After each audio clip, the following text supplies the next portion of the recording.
Hi, Jack. Hi, Robert.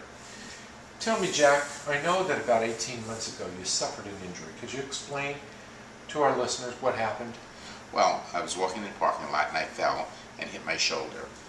When I hit my shoulder, I heard it go out of something in there, and I couldn't raise it at all. It was real bruised, and I went home. I did it under, believe it or not, hot water, and I thought that was going to help. And then I went to bed. Well, I couldn't go on my right side. I couldn't go on my left side. I had real bad rotator cuff problems. It lasted for about a year, and I couldn't lift my hand higher than this. And it was really bad in my industry, is when you're trying to give things back to people. I couldn't even use this hand. So it was quite inconvenient and quite painful. Okay, so you were diagnosed with torn rotator cuff, and you were treated with what kind of medications? Vicodin and cortisone.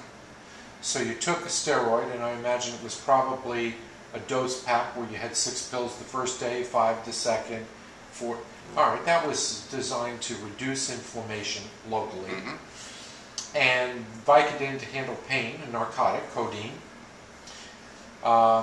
Codeine with an astronomical amount of acetaminophen in it, or Tylenol, really dangerous for the liver, and it's a habitual habit-forming drug.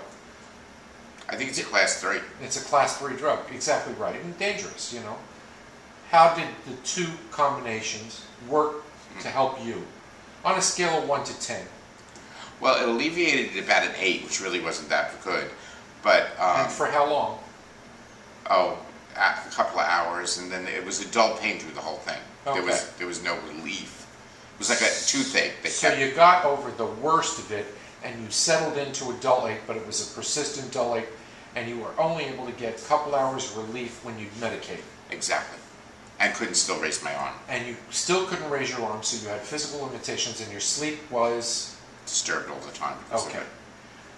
So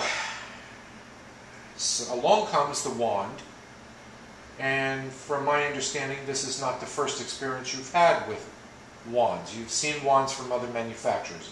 Am I correct? Yes, I have. And I won't mention their names because I think that's impolite, but I had one well-known one and one not so well-known one, and it did help me a little bit, but it wasn't long-lasting at all.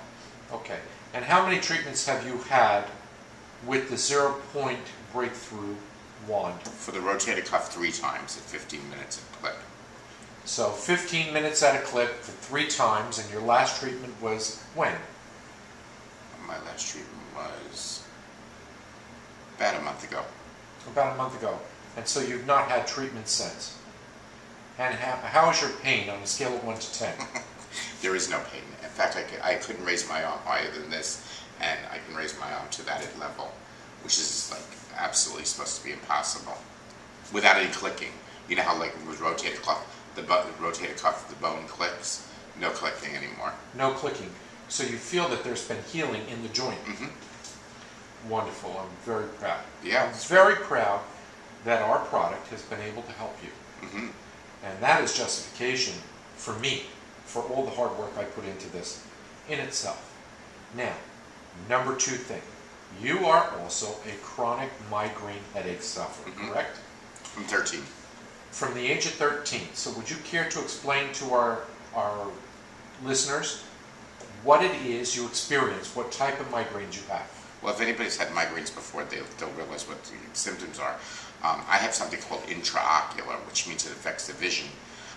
What happens is usually you start going, not blind, but you start getting a blind spot in your whichever eye, and it gets worse and worse, and it's like something like when you have a smudge on a lens, very annoying. And then it can last anywhere from 2 hours to 3 days. Then it goes over to the other side of the head, and you feel like you've been hit with a sledgehammer. So that's when the banging of the headache starts. And you're nauseous, you can't leave the house, you can't look at light, and you have to like go under the covers. And sound, you're sound sensitive. No sound. So you're light sensitive, you're sound sensitive, and it's disruptive to life. And nauseous. Because you have to, and nauseous, and you have to be locked up in a room for 3 days. Anywhere from 1 day to 3 days. Okay. Well, and how often did your migraines hit you? As I got older, they were few and far between, but it was like when I changed diets or when I was under a great deal of stress. So I would say once every year and a half, but when they hit, it's not like something that you, it's like a little cold. It's debilitating. So you recently started a diet, you had a dietary change, and you recently had an episode, didn't you? Yes. And could you explain what you did and how you handled it? Oh, sure. When the episode hit? Well, I have a gas station about 5 minutes away from my house. I was in the gas station. All of a sudden, the little squiggly lines came, and you knew it was going to happen. And I put my gas in. I flew home, put on the air conditioning because you feel hot. And I I sprayed the water. The water was very good on this area, this area, this area in the back of my neck. I then took the wand after that, and I treated myself here, here, here, and the back of my neck for about 15 minutes. It never went into stage 2. It stayed in stage 1. It was gone in 15 minutes, which was remarkable. And after that treatment, and 15 minutes later, when you felt it alleviate, what did you do for the rest of the evening? I took a shower, I got dressed, I met my friends for dinner. Pretty amazing. I think so. Not a typical migraine experience at all. Not at all. Not Jack, at all. we're so thankful. We're so thankful that your health is coming back. We're so thankful that you found relief to pain.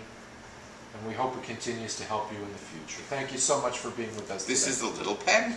It's wonderful.